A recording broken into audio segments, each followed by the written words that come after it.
Hi guys, in today's video I'm going to show you how you can create a drop down list in Microsoft Excel.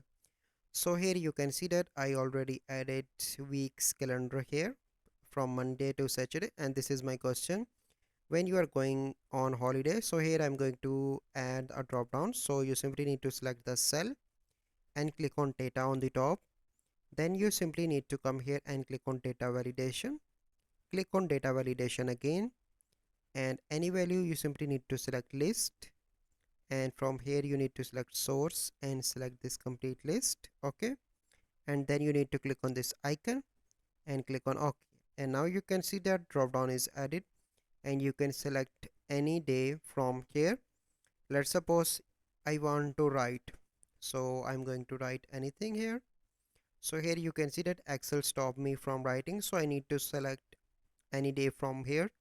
So when you are going on holiday, so I'm going to select on Friday. So this is a process that you need to follow to create drop-down list in Microsoft Excel. I hope you like this video. Must subscribe to our YouTube channel. Thank you.